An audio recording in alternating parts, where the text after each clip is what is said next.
think I've earned what I knew, and I didn't have to be asked and told what I was doing all the time. What drives a filmmaker who made Alien and Blade Runner to keep racing forward at 87? Today, you'll hear the 7 rules Ridley Scott says guide him. Not vague advice, but concrete habits he's repeated for decades. Stick around, each rule comes from his own words and the interviews that captured them. Rule number 1. Visualize first. Ridley Scott's insistence on seeing the shot before it exists is not a nicety. It's a production doctrine that shapes every decision on set. He talks about those early commercial days as brutal schooling. When you have 30 seconds to tell a story, every image must pull its weight. He learned to sketch an idea, commit to a composition, and move on. That habit matured into a rule. Visualize first, shoot second, and it shows up in everything he does. When Scott prepares a sequence, he doesn't arrive hoping to find the frame. He arrives with the frame already in his head, sometimes drawn on paper, sometimes mentally rehearsed. That pre-visualization collapses uncertainty. The camera operators, lighting crew, and actors all get aligned to a single picture, which means decisions that would take hours become choices made in seconds. You lose fewer takes, and you spend less time explaining. The effect is not merely faster shooting, it creates a consistent visual language across a project. Films that are planned this way read more clearly, because the director is composing a sequence of decisions that stack on one another, rather than improvising each moment anew. Scott has described this process as both methodical and instinctive. He composes like a painter who understands the rules of color and contrast intimately enough that certain moves become automatic. That automaticity is powerful because it frees up cognitive space for invention in other areas. When you do not have to wrestle with framing, you can focus on performance, on pacing, on the emotional arc that the image is meant to serve. Visualization also acts as a pressure valve for collaboration. Departments can anticipate needs and solve problems before they arise. Pre-lighting decisions allow the gaffer to prepare. Camera placement tells grips where to place rigs, and costumes and production design can be tuned to work within the intended palette. In short, pre-visualization reduces friction across the workflow. Scott applies this rule at scale too. On huge sequences with dozens of moving parts, he will block multiple cameras in advance, so the shoot day becomes a set of predetermined actions rather than a sequence of negotiations. That preparation does not remove spontaneity. Rather, it creates constraints that paradoxically enable creative improvisation where it matters most. Actors can play within a framework, and directors can pick the spontaneous moment that lands best without having to reinvent the technical setup to capture it. Another aspect of this rule is its economy. Visualizing first teaches you to cut. When you see the full frame, you can identify extraneous elements that do not serve the moment. That visual discipline is a carryover from advertisement work, where Scott learned to sell an idea with absolute economy. The habit of removing anything that distracts from the intended image tightens each scene and accelerates storytelling. For filmmakers who want to adopt this rule, the practice looks like sketching storyboards, creating simple animatics, or even closing your eyes and running a scene in your head until you can picture the angles and the movement. The point is not to fetishize pre-visualization as a rigid blueprint, but to use it as a predictive tool that reduces doubt and speeds decision-making when production pressures mount. Scott's broader lesson is practical. Treat the image as your first line of the script, and let that commitment guide everything that follows. Rule number 2. Prep ruthlessly. Ridley Scott treats preparation as the backbone of creative freedom. He plans sequences in detail so the set is not solving problems on the fly, but executing a pre-agreed script of actions. This means storyboards, shot lists, and rehearsal that map camera movement to actor marks and lighting choices. The clarity that comes from that work turns shooting days from chaotic experiments into efficient operations where everyone knows the intention and the work moves forward without endless debate. That rigorous prep has direct production advantages. When you know exactly where cameras will sit and how the light will fall, you can run multiple setups quickly and limit costly downtime. On large-scale sequences with dozens of extras and complex stunts, that planning is what keeps budgets and schedules from collapsing. Scott's approach is not an aesthetic for its own sake. It's a practical tactic that allows him to deliver massive films under pressure. The crew can anticipate needs, departments can prep materials in advance, and the director can focus on performance rather than technical firefighting. Preparation also sharpens creative choices. Knowing the constraints of a scene forces decisions about what to prioritize visually and emotionally. Instead of leaving space for indecision, you lock in the elements that matter: camera coverage, key beats, and how each shot will serve the narrative. That discipline trims padding and accelerates storytelling rhythm. It also enables controlled risk by zeroing in on what must be captured. you can allocate time to try one or two bold alternatives without jeopardizing the whole day. Scott's method includes building redundancy into the plan. He stages backups, alternative angles, contingency lighting, and secondary blocking, so that if something unpredictable happens, the day still yields usable material. That foresight reduces panic and preserves momentum. It's a strategy that treats filmmaking like a system where robust planning absorbs shocks and keeps production moving. Another practical element of ruthless prep is communication. Scott expects the plan to be communicated clearly across departments before the cameras roll. That shared understanding minimizes last-minute changes that waste time. It also respects the crew's expertise. When the camera grip and lighting teams know the intention, they can contribute solutions rather than waiting for direction. The result is a collaborative tempo where decisions are anticipatory rather than reactive. For creators looking to emulate this rule, the prescription is specific. Build detailed shot lists and prioritize key beats. Rehearse blocking with actors and camera operators. Pre-light scenes when possible, and prepare contingency setups for predictable risks. Use simple animatics to test pacing and camera coverage before committing expensive resources. The goal is not to remove room for invention, but to create a structure where invention can happen deliberately and without wasting the day. Ultimately, Scott's ruthless preparation buys him two things: speed and leverage. Speed because a well-prepared set moves efficiently. Leverage because careful planning frees him to make bolder choices when it counts. If productivity and creative clarity matter to your work, treat preparation not as a chore, but as a force multiplier that enables everything that follows. Rule number 3. Treat criticism as data, not identity. Ridley Scott learned early that reviews can sting and praise can mislead, so he developed a mindset where criticism is information to be mined, not a verdict to live by. He keeps certain negative reviews as reminders of what didn't land, using them like case studies rather than insults. That shift from taking critique as personal judgment to treating it as useful feedback changes the emotional math of making work. It stops the endless second-guessing that erodes confidence and turns every critique into a lesson about what to adjust next time. This approach affects decision-making on multiple levels. On a project-by-project basis, Scott filters reviews for patterns instead of reacting to individual jabs. If several responses highlight a problem with pacing, he treats that as actionable intelligence. If a single critic dislikes an aesthetic choice, he files it away and moves on. The practical outcome is clarity. You learn which issues genuinely impact audiences and which are outliers or taste-driven complaints. That clarity helps prioritize fixes in editing or influences choices on the next project without derailing current momentum. Scott's stance also changes how he allocates attention. He refuses to let critics define his creative trajectory. That means fewer defensive rewrites and less time spent trying to appease shifting tastemakers. Taking criticism as data preserves focus on the story he set out to tell and the audience he intends to reach. It also empowers him to stand behind risky or unconventional choices when the underlying logic supports them rather than bending to the loudest voices. There is a professional benefit as well. Treating criticism analytically makes him a better collaborator because it fosters productive postmortems. Teams can discuss what worked and what didn't, with fewer ego clashes and more emphasis on concrete changes. Editors, writers, and department heads can approach a review with the question, "What can we learn?" That turns external feedback into internal improvement rather than a source of blame or demoralization. For creators wanting to adopt this rule, practical steps make it actionable. Collect reviews and categorize recurring themes. Create a short report after each release that focuses on patterns rather than individual opinions. Discuss those patterns with the core team and decide on one or two prioritized changes for the next project. Maintain a visible reminder of extreme criticism as a motivator, but don't let it dictate your daily choices. Emotionally, this rule builds resilience. It separates identity from output, so a bad review becomes a piece of a larger puzzle rather than a defining moment. That distance reduces the fear of failure and encourages experimentation because the cost of being wrong no longer feels existential. In Scott's practice, criticism sharpened his craft instead of shattering his confidence, and that pragmatic relationship with feedback is a rule that protects focus, speeds iteration, and ultimately improves the work. Rule number 4. Take calculated risks. Ridley Scott's career reads like a ledger of deliberate gambles. He moves between genres, from bleak science fiction to grand historical epics, because he treats variety as strategic risk, not random experimentation. That willingness to leap comes from a simple calculation. Choose projects that force you to solve new problems and refine your craft, and avoid projects that only promise safe returns. For Scott, risk is not chaos. It is an investment aimed at growth and distinction.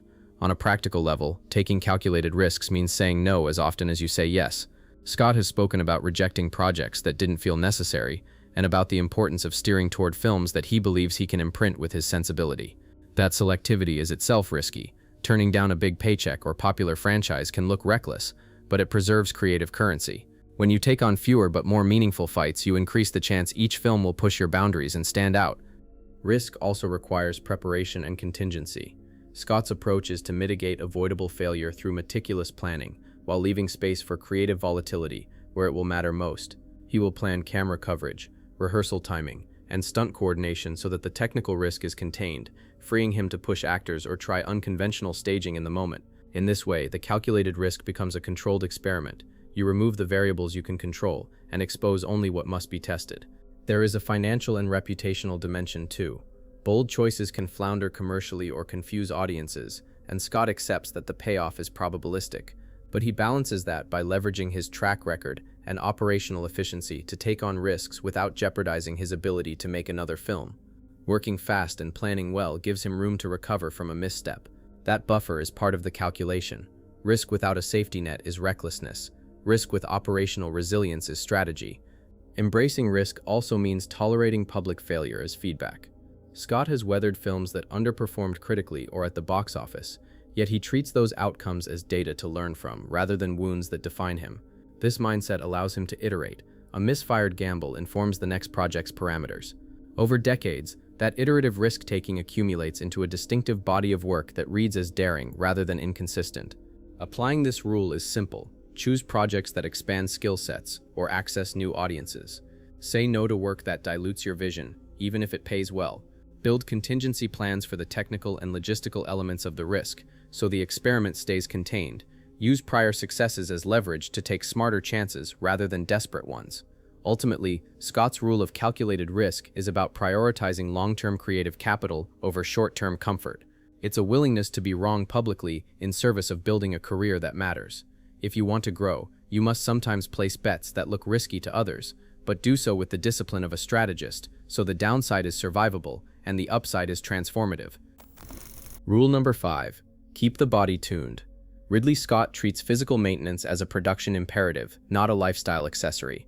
Years of tennis and decades on demanding sets have left him with aches and procedures, knee injections and careful pacing, but he views those adjustments as part of the job.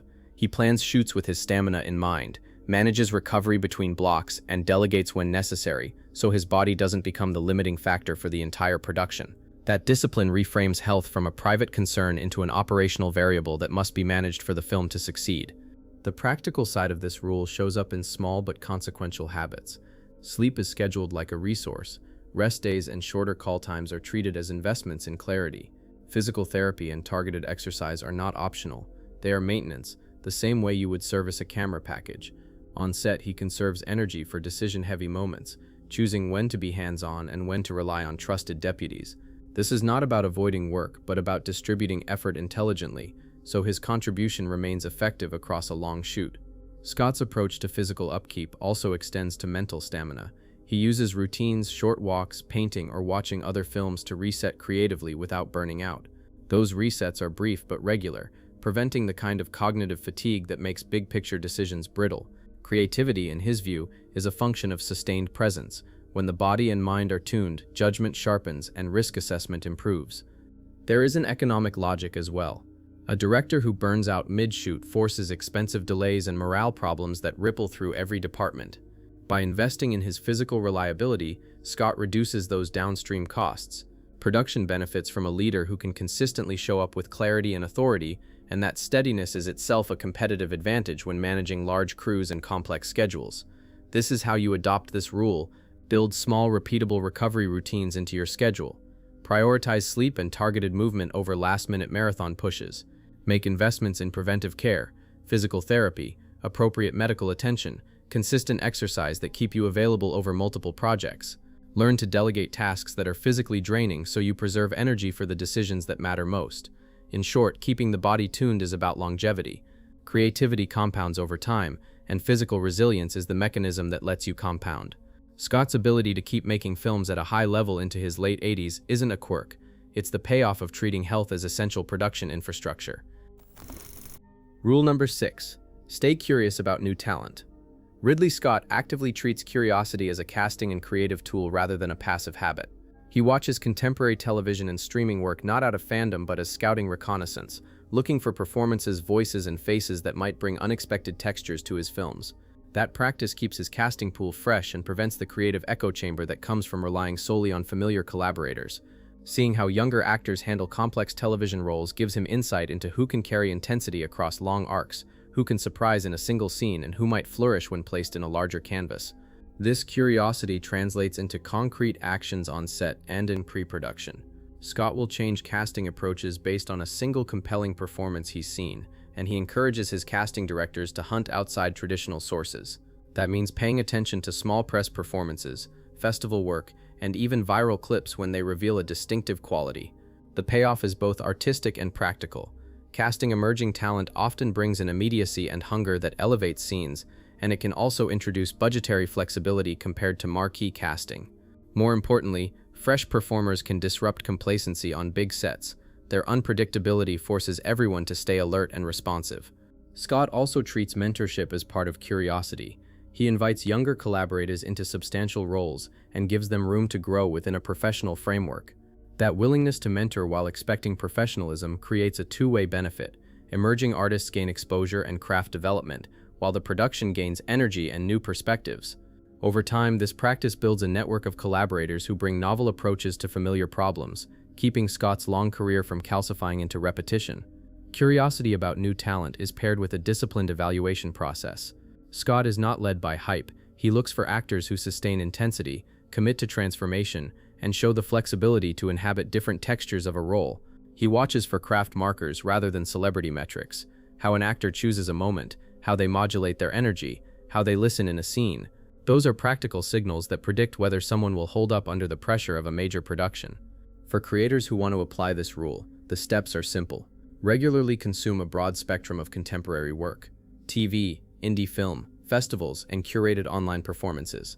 Keep open channels with scouts and casting directors and encourage them to surface non-traditional candidates.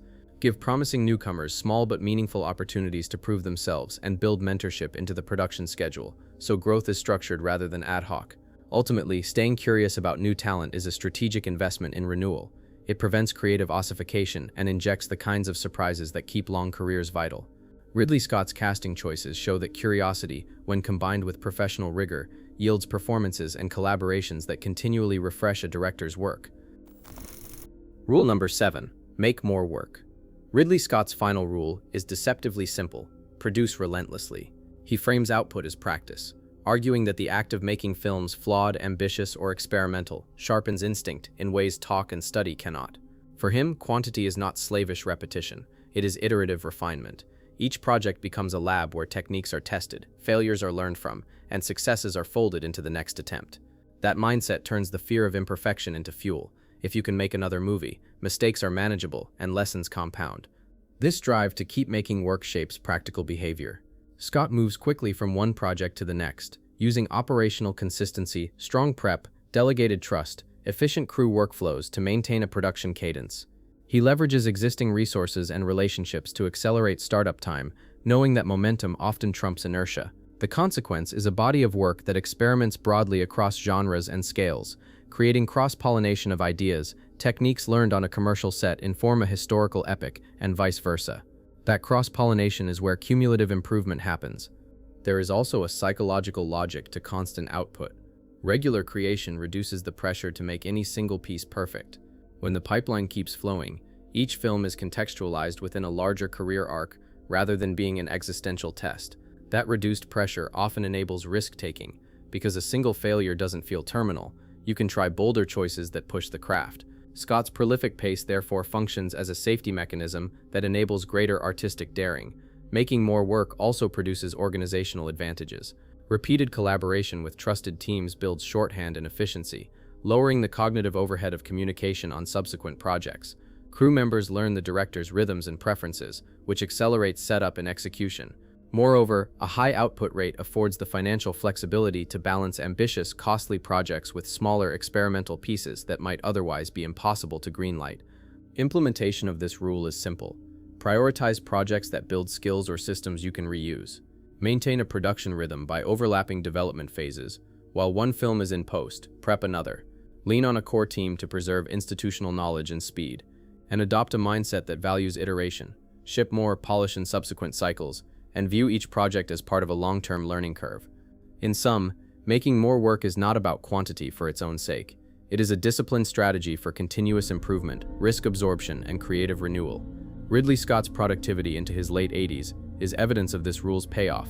Practice compounds, systems scale, and a career built on sustained output becomes a laboratory for mastery rather than a gallery of isolated triumphs.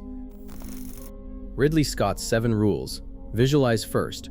Prep ruthlessly. Treat criticism as data, not identity. Take calculated risks. Keep the body tuned. Stay curious about new talent. And make more work aren't merely maxims. They form a practical operating system for a creative life that sustains output, sharpens judgment, and lowers the cost of experimentation. Each rule feeds the next. Clear images speed production. Rigorous prep lets you risk more safely. Resilience preserves your ability to keep making, and curiosity replenishes the creative well. Together they explain how a director at 87 still runs sets, starts projects, and pushes for work that both challenges him and moves audiences. Which rule will you put into practice? Comment below with your choice and one concrete step you'll take. If you found this useful, tap like and subscribe so you don't miss the next breakdown.